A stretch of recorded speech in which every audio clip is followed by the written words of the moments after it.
Hello प्यारे बच्चों, कैसे हो? आई होप सभी अच्छे होंगे। आज हम स्टार्ट करेंगे class 9 chapter number 4 exploring algebraic identities के एग्जाम्पल नंबर 11 से लेके 18 तक। भाई example final exam point of view से मोस्ट इंपॉर्टेंट है।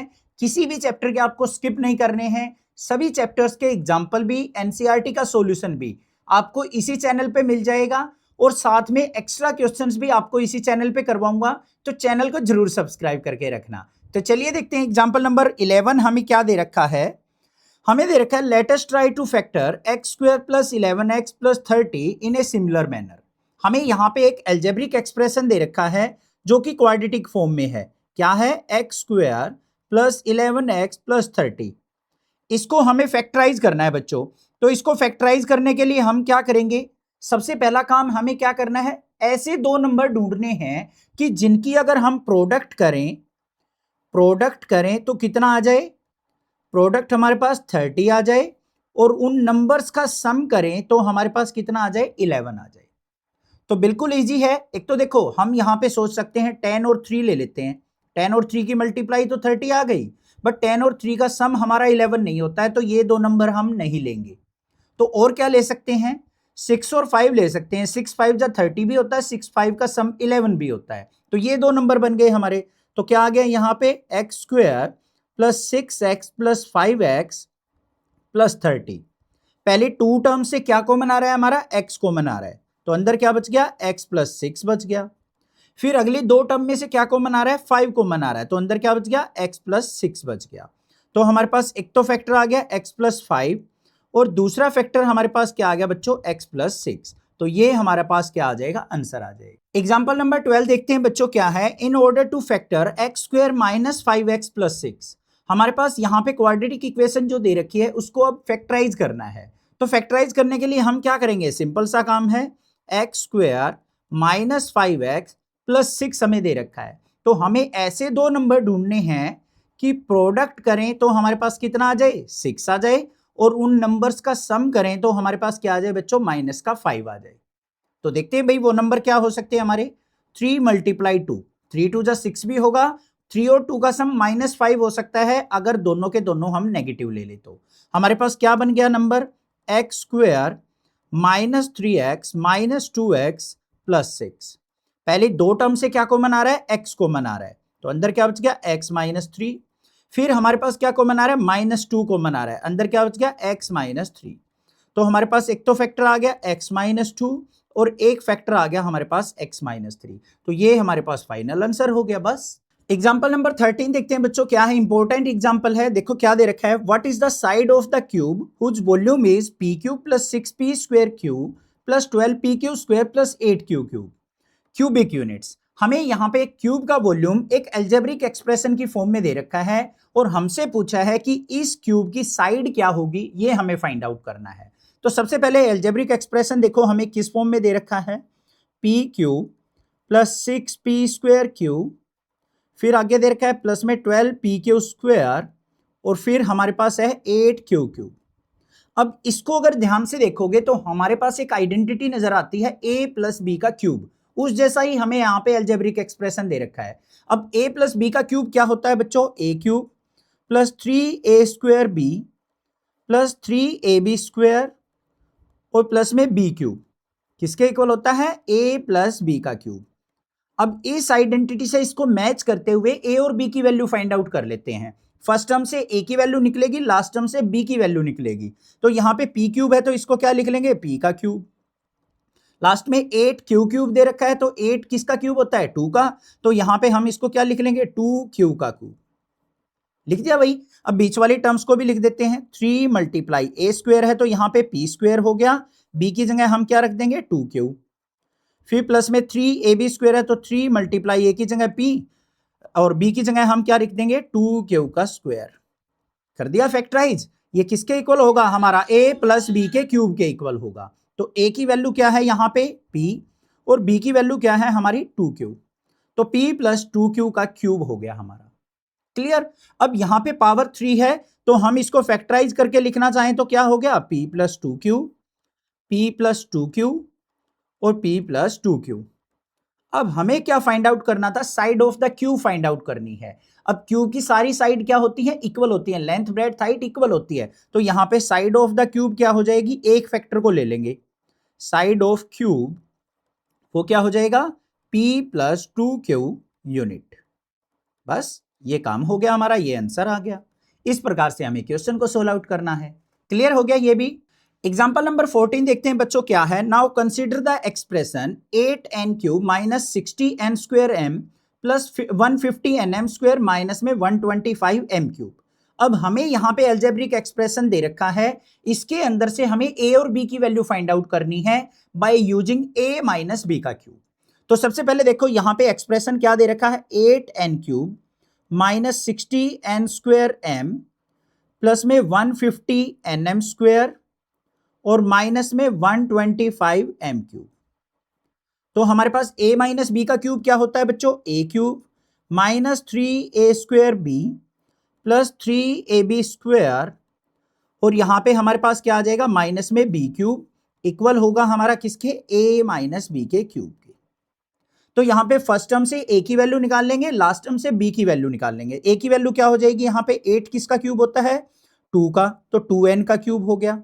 लास्ट टर्म 125 दे रखी है, तो यहां पे क्या आ जाएगा, माइनस में 5m का क्यूब हो गया।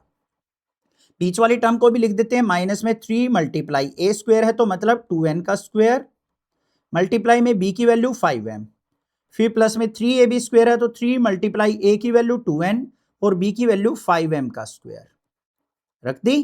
किसके इक्वल होगा हमारा, a माइनस बी का क्यूब। a की वैल्यू क्या है, 2n माइनस में 5m का क्यूब। अब हमें a और b की वैल्यू इस क्वेश्चन में निकालनी है, तो a की वैल्यू क्या हो गई 2n और b की वैल्यू क्या हो गई 5m। फैक्टर निकालने होते तो इस फैक्टर को हम 3 टाइम्स लिख देते, क्योंकि पावर यहां पे 3 है। तो ये हमारे पास क्या आ गया, इस क्वेश्चन का फाइनल आंसर आ गया। एग्जाम्पल नंबर 15 देखते हैं बच्चों, मोस्ट वीआईपी क्वेश्चन है इस एक्सरसाइज का, और ये एग्जाम्पल आपके फाइनल एग्जाम में जरूर आ सकता है, तो बिल्कुल स्किप नहीं करना है। ध्यान से देखना क्या है क्वेश्चन। ऐसा ही एनसीईआरटी के अंदर एंड ऑफ चैप्टर एक्सरसाइज के अंदर भी क्वेश्चन था, वो क्वेश्चन यहां पे थोड़ा सा घुमा के दे रखा है। इस टाइप से भी आपका यहां पे वर्ड प्रॉब्लम की फॉर्म में क्वेश्चन आ सकता है। तो देखो क्या है, the sum of 3 number is 10 and their product is 25, the sum of their square is 38। हमें यहां पे 3 चीजें दे रखी हैं कि 3 नंबर का सम जो है वो हमारे पास 10 दे रखा है। अब हम वो 3 नंबर मान लेते हैं भाई x, y और z है, तो हम यहां पे क्या लिख लेते हैं, x plus Y plus z हमें क्या दे रखा है, 10 दे रखा है। फिर उन 3 नंबर्स की प्रोडक्ट जो है x, y, z ये हमें कितनी दे रखी है, 25 दे रखी है। तीनों नंबर्स के स्क्वायर का सम हमें 38 दे रखा है, तो यहां पे x² plus y² plus z² हमें क्या दे रखा है, 38 दे रखा है। आगे क्या कहा है, try to use the previous identity to find the sum of the cubes of 3 numbers. पिछली identity a³ plus b³ plus c³ minus 3abc वाली आइडेंटिटी यूज करते हुए हमें यहां पे इनका क्यूब का सम फाइंड आउट करना है बच्चों। तो कैसे करेंगे, ध्यान से देखो। सबसे पहले आइडेंटिटी लिखते हैं, यहां पे क्या होती है हमारे पास identity, x³ plus y³ plus z³ minus 3xyz किसके इक्वल होती है भाई, x plus Y plus Z into में x² plus y² plus z² minus xy minus yz minus zx। ये आइडेंटिटी होती है हमारी। अब इस आइडेंटिटी का यूज करते हुए हमें x³ plus y³ plus z³ की वैल्यू फाइंड आउट करनी है। कैसे करें, ध्यान से देखो।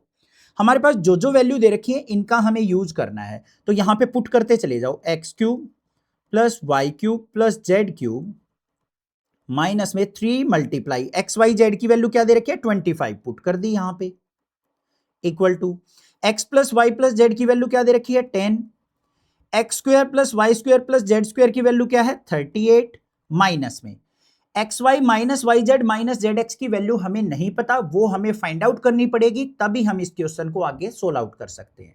तो यहां पे देखो बच्चों, अगर मैं माइनस कॉमन ले लूं तो अंदर क्या बच गया, xy plus yz plus zx, ये बन गया। अब इस xy plus yz plus zx की वैल्यू हमें क्या करना पड़ेगा, एक और आइडेंटिटी का यूज करते हुए सिंप्लीफाई करके लेके आनी पड़ेगी। वो क्या होगी, देखो a plus b plus c, sorry xyz use कर रहे हैं तो इसी को लेंगे हम, x plus Y plus z इसका स्क्वायर किसके इक्वल होता है, x square plus y square plus z square plus में 2xy प्लस 2yz प्लस में 2zx। ये आइडेंटिटी आपने पढ़ी है। इस आइडेंटिटी से हम xy plus yz plus zx की वैल्यू फाइंड आउट कर सकते हैं। कैसे करेंगे देखो ध्यान से। x plus Y plus z की वैल्यू क्या थी बच्चों? 10 पुट कर दी, 10 का स्क्वायर हो गया।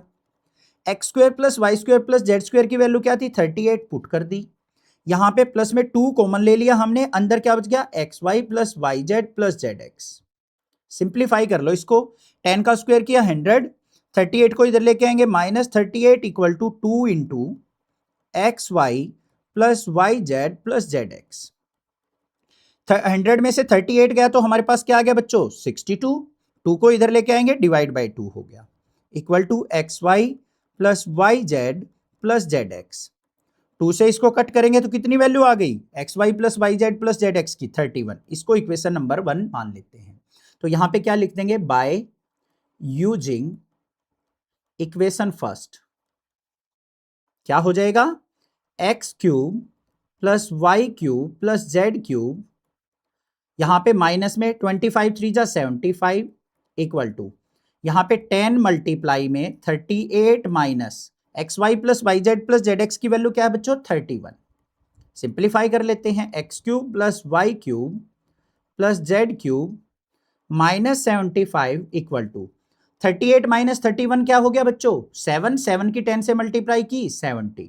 75 को उधर लेके जाएंगे तो x cube plus Y cube plus Z cube किसके इक्वल आ गया? 70 प्लस 75। तो फाइनल आंसर जो आ गया हमारे पास X cube plus Y cube plus Z cube, वो हमारे पास आ गया 145 के इक्वल। तो ये हमारा क्या हो जाएगा? फाइनल आंसर हो जाएगा। इस प्रकार से हमें क्वेश्चन को सिंप्लीफाई कर लेना है। क्लियर हो गया? कोई दिक्कत नहीं होनी चाहिए। कोई भी प्रॉब्लम लगे क्वेश्चन में आप कमेंट करके पूछ सकते हैं, मैं ट्राई करूंगा आपके आंसर का रिप्लाई करने की। आपको बस आइडेंटिटी अच्छे से आनी चाहिए, अपने आप ही आपका माइंड काम करेगा कि हम किस आइडेंटिटी का यूज करते हुए क्या वैल्यू फाइंड आउट कर सकते हैं। ठीक है बच्चों? एग्जाम्पल नंबर 16 देखते हैं क्या है। Simplify the rational expression x square minus 7x plus 12 by 5x square plus 5x minus 100 assuming that denominator not equal to 0। हमारे पास यहां पे p बाई क्यू की फॉर्म में अल्जेब्रिक एक्सप्रेशन दे रखे हैं, इनको सिंप्लीफाई करना है। कैसे करेंगे? न्यूमरेटर को भी फैक्टराइज कर लेंगे, डिनोमिनेटर को भी फैक्टराइज कर लेंगे, और जो फैक्टर हमारा कैंसिल आउट होता होगा उसको कैंसिल आउट कर देंगे, फाइनल आंसर आ जाएगा। तो देखो भाई यहां पे हमारे पास जो एल्जेब्रिक एक्सप्रेशन दे रखा है p बाई क्यू की फॉर्म में क्या है? X square minus 7x plus 12, और डिनोमिनेटर में क्या है? 5x square plus 5x minus 100, ये दे रखा है। सबसे पहले न्यूमरेटर पे ध्यान देंगे, क्या दे रखा है हमें? X square minus 7x plus 12। किसी भी आइडेंटिटी से मैच नहीं होता है तो हमें क्या करना पड़ेगा? स्प्लिटिंग द मिडल टर्म की हेल्प लेनी पड़ेगी। तो यहां पे हमें ऐसे नंबर ढूंढने हैं कि प्रोडक्ट करे तो 12 आए और सम करे तो -7 आए। तो 4 और 3 हो जाएगा, दोनों नेगेटिव ले लेते हैं। तो हमारे पास क्या आ गया? X square minus 4x minus 3x plus 12। पहले दो टर्म से x कॉमन आ गया तो अंदर आ गया x माइनस 4, फिर -3 कॉमन आ गया तो आ गया यहां पे x माइनस 4। तो एक तो फैक्टर आ गया x माइनस 4, दूसरा फैक्टर आ गया x माइनस 3। हो गया न्यूमरेटर तो फैक्टराइज हमारा। अब डिनोमिनेटर की बारी है। डिनोमिनेटर में हमें क्या दे रखा है? हमें दे रखा है 5x square plus 5x minus 100। सारी की सारी टर्म में ध्यान दो बच्चों, 5 के मल्टीप्लाई, ये भी 5 से डिवाइड हो सकता है, ये भी 5 से, ये भी 5 से, तो 5 को हम कॉमन ले लेते हैं। अंदर क्या बच गया? X square plus x minus में 20। अब इसको फैक्टराइज करना इजी हो गया हमारा। इजी कैसे हो गया देखो, अब हमें ऐसे नंबर देखने की प्रोडक्ट करें तो माइनस का 20 आए और सम करें तो हमारे पास क्या आ जाए? प्लस का 1 आ जाए। तो 4 5 जा 20 हो गया। तो यहां पे माइनस का 4 लेते हैं, प्लस का 5 ले लेते हैं, तो हमारे पास क्या आ गया? 5 into x square plus 5x minus 4x minus 20। तो हमारे पास 5 इंटू यहां पे कॉमन क्या आ गया? x कॉमन, तो अंदर क्या बच गया? x plus 5। फिर -4 कॉमन आ गया तो अंदर क्या बच गया? x plus 5। तो हमारे पास फैक्टर क्या आ गया बच्चों? 5 इंटू एक्स माइनस 4 और x प्लस 5। ये डिनोमिनेटर के फैक्टर आ गए, इनको रख देते हैं यहां पे क्वेश्चन में। न्यूमरेटर के फैक्टर आए थे हमारे पास x माइनस 4 और x माइनस 3। डिनोमिनेटर के फैक्टर क्या आए हैं? 5 इंटू x माइनस 4 और x प्लस 5। x माइनस 4 से x माइनस 4 कट गया, तो फाइनल हमारे पास क्या बच गया बच्चों, x minus 3 divide by 5 into x plus 5। तो ये इसकी क्या हो गई, सिंपलेस्ट फॉर्म हो गई और ये आंसर आ गया। बस ऐसे करना है क्वेश्चन। एग्जांपल नंबर 17 देखते हैं बच्चों क्या है। Saira has arranged A square of side x unit. Saira क्या करती है, कुछ शेप्स लेती है और उनको आपस में अरेंज करती है। जो पहली शेप ली है उसने वो क्या ली है, एक स्क्वायर लिया है जिसकी साइड x यूनिट है। उसके बाद उसने क्या लिया, 8 रेक्टेंगुलर स्ट्रिप ली है जिनकी लेंथ x यूनिट है और विड्थ 1 यूनिट है। फिर उसने 15 छोटे छोटे स्क्वायर लिए हैं जिसमें स्क्वायर की साइड 1 यूनिट दे रखी है। इनकी हेल्प से वो एक बड़ी रेक्टेंगल तैयार कर लेती है। अब हमें उसकी लेंथ और ब्रेड्थ फाइंड आउट करनी है इन टर्म्स ऑफ एक्स। जो नई रेक्टेंगल बनके तैयार हुई है, इन सभी शेप्स को इकट्ठा रखने से उसकी लेंथ और ब्रेड्थ हमें फाइंड आउट करनी है। अब देखो क्वेश्चन क्या दे रखा है उसको दोबारा ध्यान से समझो।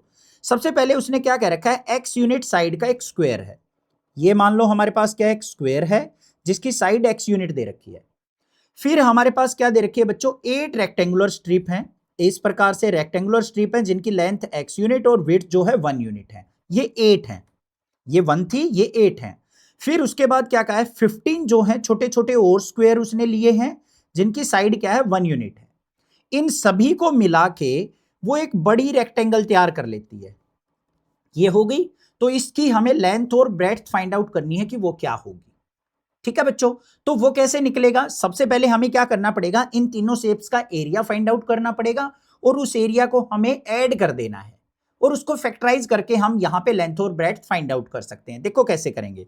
सबसे पहले यहां पे बात करते हैं, फर्स्ट शेप क्या है, स्क्वायर। तो यहां पे एरिया ऑफ स्क्वायर क्या हो जाएगा, area of square of side x unit. X unit, एक ही स्क्वायर है तो एरिया क्या होगा, साइड का स्क्वायर मतलब एक्स स्क्वायर हो गया। फिर बच्चों कितनी रेक्टेंगल है, 8 रेक्टेंगल्स हैं। एरिया ऑफ रेक्टेंगल क्या होगा, एरिया ऑफ 1 रेक्टेंगल किसके इक्वल होगा, लेंथ इंटू ब्रेड्थ। लेंथ क्या है हमारे पास x और ब्रेड्थ क्या है 1, तो x इंटू 1 क्या हो गया, एक्स स्क्वायर यूनिट। ठीक है, अब हमारे पास टोटल रेक्टेंगल कितनी है, 8। तो एरिया ऑफ 8 रेक्टेंगल कितना हो जाएगा बच्चों, 8 मल्टीप्लाई एक्स मतलब कितना हो गया, 8x। फिर बात करते हैं स्क्वायर की, तो एरिया ऑफ 1 स्क्वायर किसके इक्वल होगा बच्चों, साइड का स्क्वायर। साइड कितनी है इस छोटे वाले स्क्वायर की, 1, तो 1 का स्क्वायर किया तो वो कितना आ गया, 1 स्क्वायर यूनिट। और 15 का क्या हो जाएगा, एरिया ऑफ 15 स्क्वायर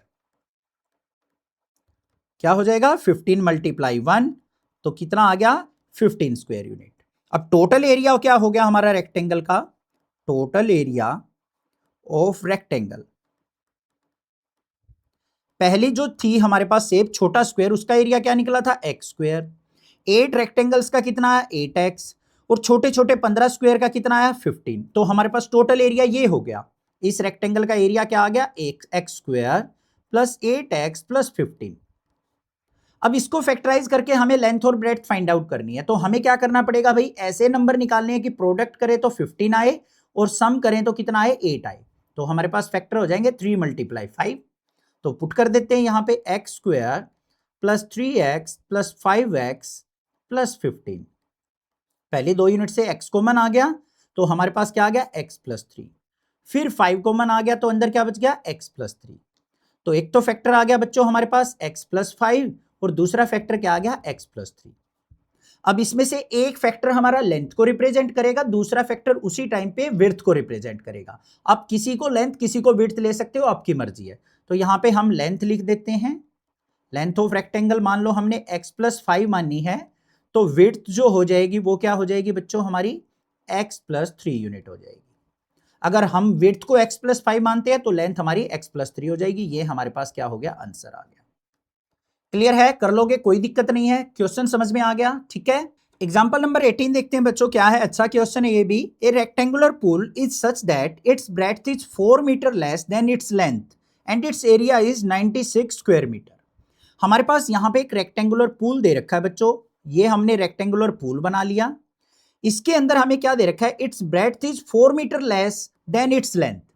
लेंथ से 4 मीटर कम इसकी ब्रेड्थ है, तो लेंथ को हमें क्या करना पड़ेगा, एज्यूम करके चलना पड़ेगा। तो क्वेश्चन में क्या मान लेते हैं हम, late length of the pool, length of pool क्या मान लेते हैं भाई, x मीटर मान लेते हैं, ये हो गई। तो ये हमारी लेंथ क्या हो गई, x मीटर। अब विड्थ क्या कह रखी है उसने कि 4 मीटर लेस है, तो ब्रेड्थ हमारे पास लेंथ की 4 मीटर कम है, तो x में से 4 सब्ट्रैक्ट करेंगे तो x माइनस 4 मीटर हो गई। तो यहां पे ब्रेड्थ क्या हो गई, ब्रेड्थ ऑफ पूल वो हो गई बच्चों हमारे पास x माइनस 4 मीटर। अब हमें यहां पे क्या दे रखा है, एरिया दे रखा है 96 square metre,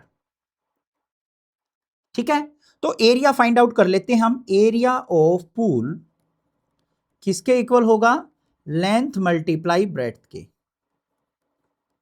length multiply breadth के।